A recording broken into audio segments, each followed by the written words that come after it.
Assalamualaikum warahmatullahi wabarakatuh. Saya Nurul Khalifatul Hasanah, BP 16. Terima kasih kepada dosen penguji yang telah memberikan saya kesempatan untuk menjelaskan hasil presentasi skripsi saya yang berjudul Rancangan Sistem Pendukung Keputusan Kelayakan Pemberian Kredit pada PT BPR LPN Sungai Rumbai menerapkan metode MFEP Multi-Factor Evaluation Process dengan menggunakan bahasa pemrograman Visual Basic 2017 dan database MySQL. Baiklah, pada bab yang pertama latar belakang. PT BPR LPN Sungai Rumbai merupakan salah satu lembaga keuangan yang memberikan berbagai macam bentuk usaha bank yang berkembang dan meningkat dari tahun ke tahun. Terbukti dengan meningkatnya aset, nasabah, dana tabungan, deposito, serta kredit. Peningkatan kredit biasanya disertai pula dengan meningkatnya kredit yang bermasalah atau kredit macet yang telah diberikan. Yang kedua, rumusan masalah. Terdapat 5 poin. Yang pertama, bagaimana PT BPR LPS Sungai Rumbai dapat menentukan kelayakan pemberian kredit dengan menggunakan sistem pendukung keputusan secara tepat sasaran. Yang kedua, bagaimana membangun sistem informasi pendukung keputusan ini dapat menyimpan data yang terintegrasi sehingga data dapat dicari dengan cepat. Yang ketiga, bagaimana dengan diterapkannya sebuah sistem pendukung keputusan dengan menggunakan metode MFEP dapat mempermudah penggunaan sistem. Yang keempat, bagaimana mengimplementasikan sistem pendukung keputusan terintegrasi dengan database. Yang kelima, bagaimana melakukan pengujian terhadap sistem informasi pendukung keputusan agar terhindar dari kesalahan dan sesuai dengan kebutuhan. Yang ketiga, hipotesa. Terdapat 5 poin. Yang pertama, dengan adanya sistem pendukung keputusan, diharapkan penentuan kelayakan pemberian kredit dapat dilakukan secara tepat. Yang kedua, dengan penyusunan sistem, diharapkan dapat menyimpan data yang terintegrasi sehingga data dapat dicari dengan cepat. Yang ketiga, dengan menggunakan bahasa pemrograman Visual Basic 2017, diharapkan para user dapat menggunakan sistem penentuan kelayakan pemberian kredit lebih mudah, efisien, dan akurat. Yang keempat, dengan adanya sistem pengolahan data yang baru, dengan memanfaatkan teknologi komputer, diharapkan PT BPR LPN dapat mengimplementasikan sistem pendukung keputusan terintegrasi dengan database. Yang kelima, dengan adanya pengujian terhadap sistem informasi pendukung keputusan, diharapkan agar terhindar dari kesalahan dan sesuai dengan kebutuhan. Yang keempat, batasan masalah. Agar penelitian yang dilakukan dan langkah-langkah pemecahan masalah tidak keluar dari topik pembahasan, maka perlu adanya pembatasan masalah. Pembatasan masalah ini menitik beratkan pada pengelolaan data kelayakan pemberian kredit berdasarkan kriteria yang telah ditetapkan dan telah ditentukan oleh PT BPR LPN Sungai Rumbai kepada nasabah yang akan melakukan pengambilan kredit. Sehingga dengan menggunakan sistem baru ini nantinya dapat meningkatkan efektivitas kerja dan mempermudah pekerjaan pengambilan keputusan pada bagian analisa kredit yang ada pada PT BPR LPN Sungai Rumbai. Yang kelima, tujuan penelitian. Terdapat 3 poin. Yang pertama, membangun sistem pendukung keputusan penentuan kelayakan pemberian kredit pada PT BPR LPN Sungai Rumbai.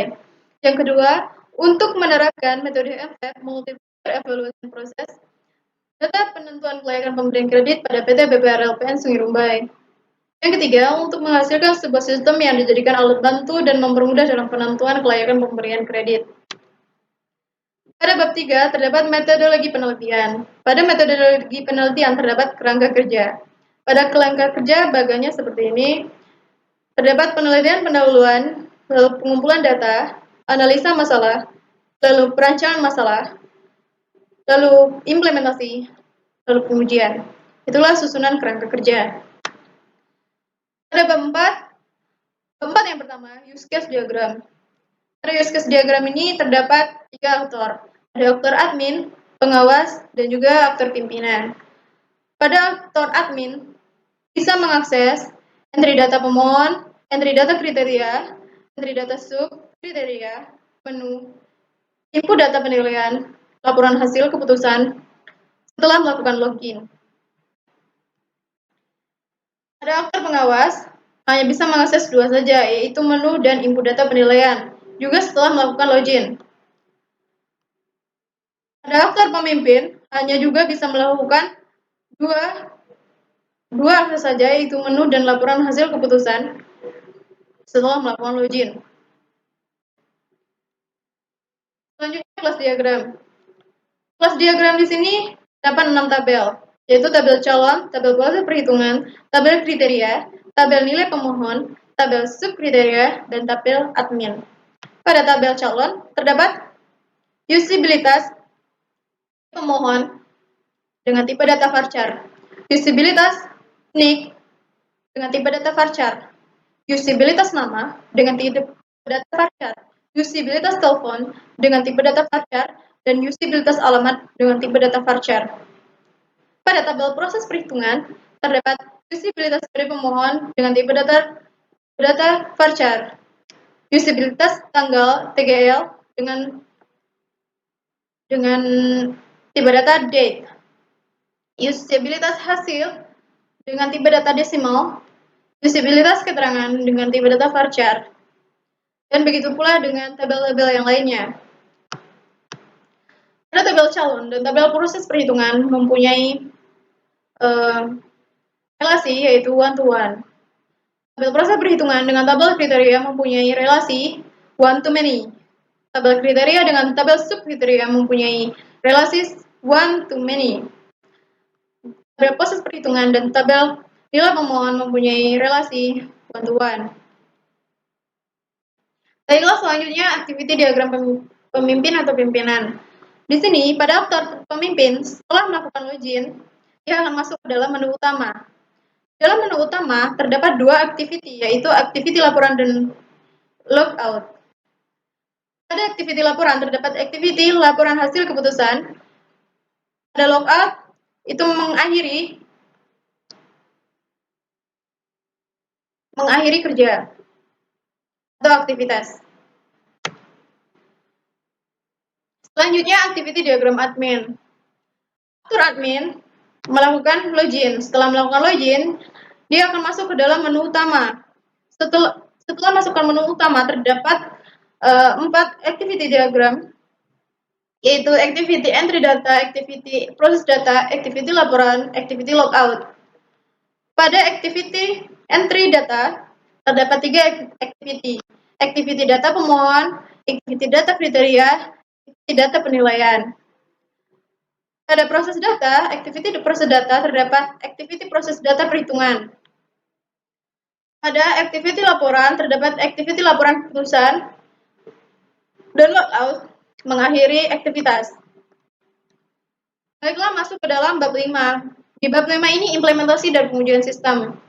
Nah, di sini yang pertama terdapat tampilan login pengguna. Login pengguna tampilannya seperti ini, dicontohkan saja dari tampilan login pengguna dari admin. Di sini menginputkan username, admin, password, dan pengguna. Pengguna ini ada combo box. Di sini sebagai admin, pengawas, atau pemimpin, lalu melakukan login. Lalu yang kedua, tampilan form input data pemohon. Setelah melakukan login, dia akan terdapat menu.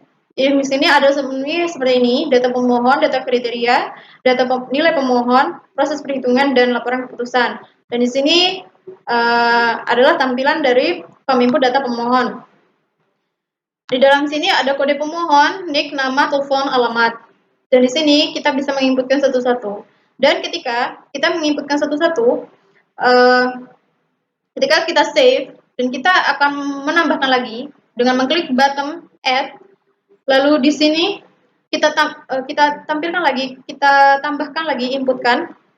Misalkan dengan kode pemohon yang sama, akan muncullah validasi yaitu bahwasannya kode ini sudah ada, data sudah ada. Begitu validasinya. Lalu ketika data yang kita inputkan, misalkan dari semua data ini hanya satu yang terlewati, yaitu alamat tidak diisi, maka di situ akan juga ada validasi, yaitu data tidak boleh kosong. Dan inilah button-button yang ada pada tampilan data pemohon, yaitu save, add, edit, delete, exit.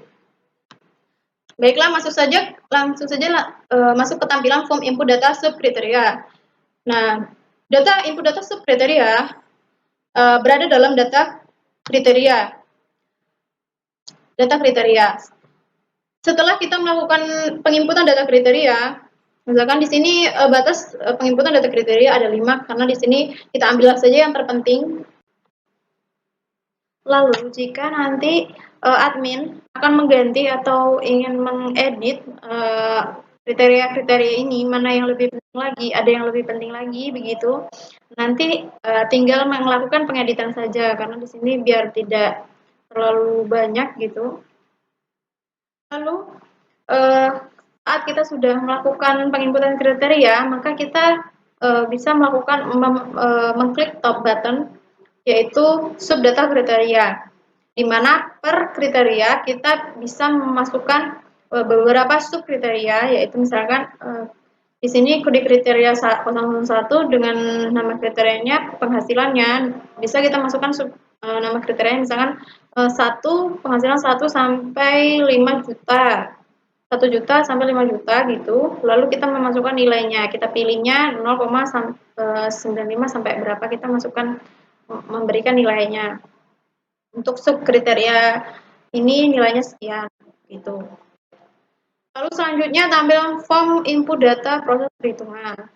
Nah, setelah melakukan penginputan data kriteria dan penginputan data subkriteria, maka kita akan melakukan penginputan nilai pemohon, di mana di nilai pemohon itu misalkan kode pemohon KP01 nama Dedi Aprianto ini kita dengan penghasilan, misalkan kita pilih penghasilan yang tadi sudah kita masukkan, sudah kita inputkan dalam subkriteria 1 sampai 5 juta dengan misalkan jumlah aset jaminannya itu 200 juta atau sekian-sekian. Nah, terakumulasilah nilainya. Nah, di sini sudah diakumulasi dan sudah dirubah ke dalam nilai ini. Nah, lalu di sini dalam proses perhitungan ini, dalam melakukan proses perhitungan ini nilai harus sudah ditentukan bahwa lebih dari 0,6 maka hasilnya adalah permohonan di ACC dan ketika di bawah dari 0,6 maka permohonan akan ditolak.